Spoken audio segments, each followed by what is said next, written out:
అమానుష ఘటన చోటు చేసుకుంది. అప్పులిస్తారు, ఇవ్వకపోతే హింసిస్తారు. మహిళలు పిల్లలను కూడా చూడరు. ఇలాంటి ఘటనలు దేశంలో చాలా చోట్ల రోజు జరుగుతూనే ఉన్నాయి. లేటెస్ట్గా ఇప్పుడు జరిగిన ఘటన కుప్పంలో చోటు చేసుకుంది. మహిళను కూడా చూడకుండా చెట్టు కట్టేసి కొట్టి తిట్టి హింసలు పెట్టిన ఘటన ఇప్పుడు తెరపైకి వచ్చింది. ఈ వ్యవహారంపై ఏపీ సీఎం చంద్రబాబు కూడా సీరియస్ అయ్యారు. బాధ్యులపై కఠిన చర్యలు తీసుకోవాలని ఆదేశాలు జారీ చేశారు. ఒక్కసారి ఈ ఫోటో చూడండి. ఒకవైపు చెట్టు కట్టేసి ఉన్న తల్లి, పక్కన పుస్తకాల బ్యాగుతో కొడుకు. తల్లిని చెట్టు కట్టేసి హింసిస్తుంటే పిల్లాడు మధ్యలో వెళ్ళాడు. అమ్మా అమ్మా అని ఏడ్చాడు. కానీ అవతలి వాళ్ళు కనికరించలేదు సరికదా, పిల్లాన్ని పక్కకీడ్చి పడేశారు. సభ్య సమాజం తలదించుకునే ఈ అమానవీయ ఘటన కుప్పం పరిధి నారాయణపురంలో జరిగింది. ఈ మహిళ చేసిన తప్పు ఆమె భర్త అప్పు తీసుకుని కనిపించకుండా పోవటమే. పోనీ ఆ అప్పు తీరుస్తామని ప్రాధేయపడినా వినకుండా ఇదిగో ఇలా చెట్టు కట్టేసి అప్పు తీర్చాల్సిందే అని హింసించారు అదే గ్రామానికి చెందిన మునికన్నప్ప కుటుంబం. మునికన్నప్ప దగ్గర 80,000 అప్పు తీసుకున్న తిమ్మరాయప్ప ఆ భారం భరించలేక ఊరు విడిచిపెట్టి వెళ్లిపోయాడు. అతని భార్య శిరీష పుట్టిల్లు కెంచన బల్లలో ఉంటూ బెంగళూరులో కూలి పనులు చేసుకుంటూ కుమారుణ్ణి పోషిస్తున్నారు. ఈ క్రమంలో సోమవారం నారాయణపురం స్కూల్లో కుమారుడి టీసీ తీసుకునేందుకు వచ్చిన శిరీషను మునికన్నప్ప, అతని భార్య మునెమ్మ, కుమారుడు, కోడలు పట్టుకుని డబ్బు చెల్లించాలని ఆమెతో వాగ్వాదానికి దిగారు. శిరీషను చెట్టుకు కట్టి దాడి చేయగా స్థానికుల ద్వారా సమాచారం అందుకున్న పోలీసులు ఘటనా స్థలానికి చేరుకుని మహిళను విడిపించారు. బాధితురాలి ఫిర్యాదుతో కేసు నమోదు చేశారు. ఈ ఘటనను కొందరు వ్యక్తులు వీడియో తీయడంతో అది వైరల్ గా మారింది.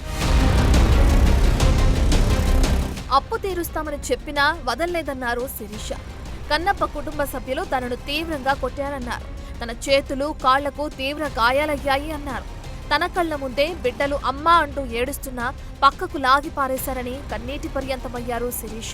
దాదాపు గంట సేపు చెట్టుకు కట్టేసి హింసించారు, దూషించారు. నేను మా పిల్లలు తీసుకొచ్చేదానికి నారాయణపురానికి వచ్చినాను. బైక్లో తెలిసిన ఒక ఆయన్ని తోడుకొని వస్తే అప్పు తీసుకున్నందువల్ల టీసీని చింపేదానికి ప్రయత్నించినారు.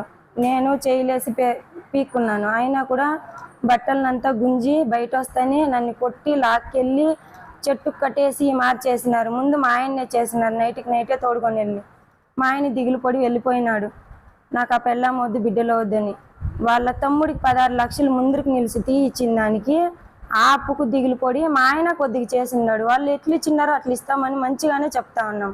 వినలేదు. చాలా దారుణంగా కొట్టి మా పిల్లోడు ఏడుస్తా ఉంటే రోడ్డుకి ఇచ్చేసి మారి చేసిండారు. ఇస్తాము, మాకు ఏదైనా లోన్ ఈయన వస్తే ఇస్తామని చెప్పినాము. ఈ మారి చేసిండారు. చీరనంతా ఇప్పి కొట్టి తాడు తీసుకొచ్చి కట్టేసి మూతినంతా గిల్లి గొంతు పిసికి చంపేస్తామని బెదిరించినారు. చెప్పితే కూడా వినలేదు.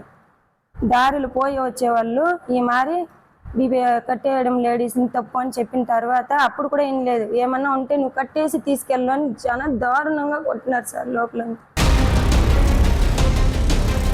కుప్పం సెగ్మెంట్ లో మహిళను చెట్టుకు కట్టి దాడి చేసిన ఘటనపై సీఎం చంద్రబాబు సీరియస్ అయ్యారు. మహిళపై దాడి చేసిన వారిపై కఠిన చర్యలు తీసుకోవాలని పోలీసులను ఆదేశించారు. ఘటనపై జిల్లా ఎస్పీతో సీఎం మాట్లాడారు. నిందితుడిని అరెస్టు చేశామని జిల్లా ఎస్పీ తెలిపారు. ఇలాంటి చర్యలు రిపీట్ కాకుండా చూడాలన్నారు సీఎం.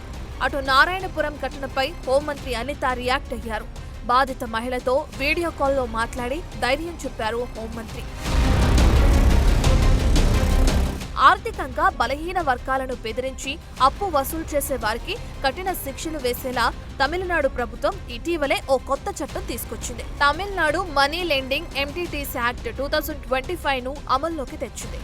జూన్ 13న ఇది చట్టంగా అమల్లోకి వచ్చింది. ఈ చట్ట ప్రకారం బలవంతంగా, దుర్మార్గంగా అప్పు వసూలు చేస్తే వారికి కఠిన శిక్షలు విధిస్తుంది.